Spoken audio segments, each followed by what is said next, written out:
mi-mandat, les travaux continuent pour la réhabilitation et la restauration de nos bâtiments.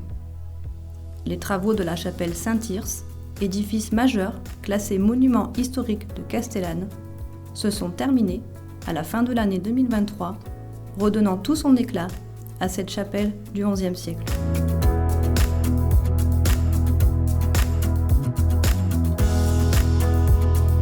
Concernant le patrimoine, l'année 2023 a été marquée par la découverte de décors peints dans le chœur et sur les arcs de la chapelle Notre-Dame du Roc. Une nouvelle tranche de travaux va être lancée en ce début d'année pour les restaurer. Ce chantier majeur devrait se terminer à la fin du printemps 2024 et redonner tout son éclat à ce symbole architectural de Castellane.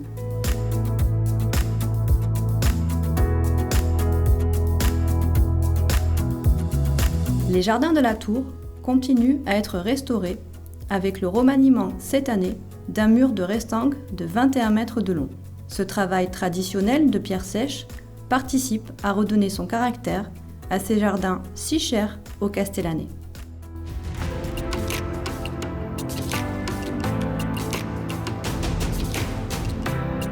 Le grand chantier du mandat a commencé en 2023. La réhabilitation de l'ancienne sous-préfecture a commencé en mars dernier. Ces travaux, tant attendus, vont encore se prolonger pendant 1 an et permettent de créer 10 logements, 2 locaux commerciaux et un aménagement urbain de l'îlot. Cette première phase de travaux va se prolonger en 2024 avec le recrutement d'un architecte qui va travailler sur les 2 autres phases et qui va à terme modifier totalement l'îlot et l'image de la rue nationale.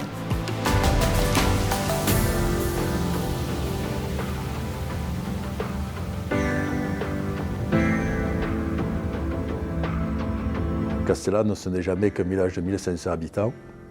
Pour autant, nous disposons d'un bon environnement médical grâce à la maison médicale qui a été élaborée et construite dans les années 2010-2013.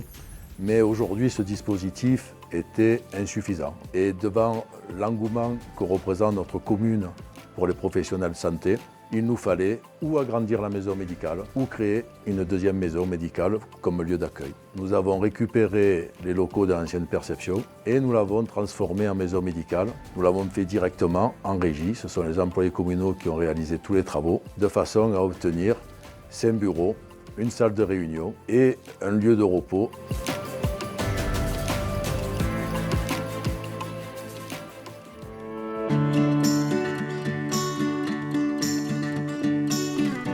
D'autres travaux ont eu lieu en 2023.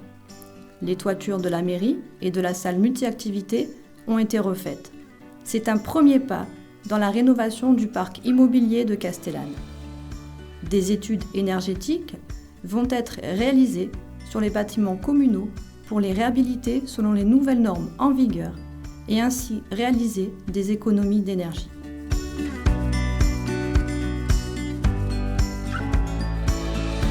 L'aménagement urbain, notamment en centre ancien, se déroule en étroite collaboration avec l'architecte des bâtiments de France. Des prescriptions sur le mobilier urbain ont été données et vont être mises en application en 2024 en concertation avec les habitants et les commerçants. Le revêtement des rues de la Merci se termine et le quartier de la Bourgade va être réalisé en 2024.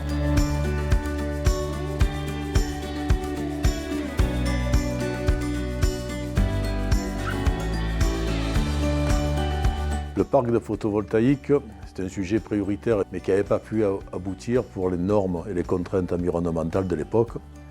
Celles-ci ont changé aujourd'hui avec la loi d'accélération énergétique et nous avons remis ce dossier au goût du jour pour le faire aboutir. C'est un sujet prioritaire sur le plan de la transition énergétique. C'est un sujet prioritaire également pour les ressources financières qu'il doit procurer à notre commune.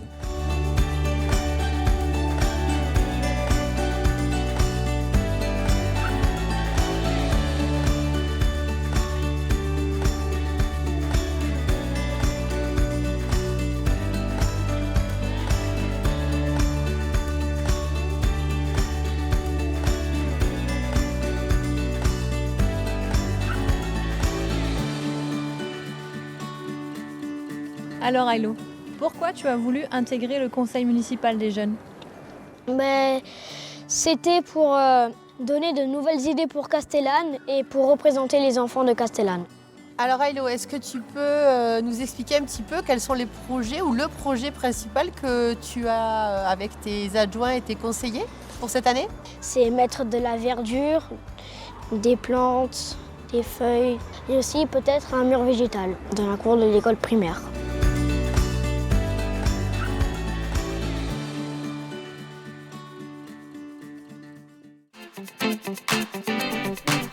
Cette année encore, le service animation a été au rendez-vous pour vous proposer des événements festifs et culturels.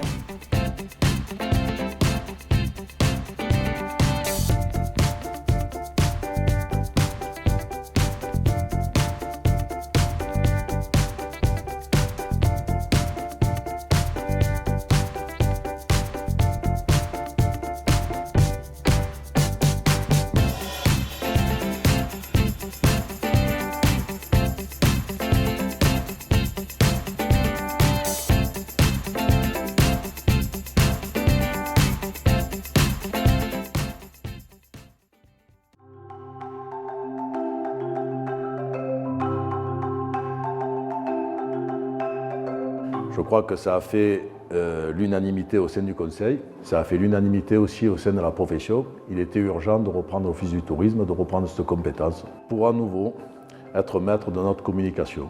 La décision a donc été prise de reprendre l'Office du tourisme. Aujourd'hui, on peut dire que l'Office du tourisme sera géré non pas par la commune, mais par un comité de direction où les conseillers municipaux seront représentés avec les professionnels du tourisme pour assurer la promotion du village.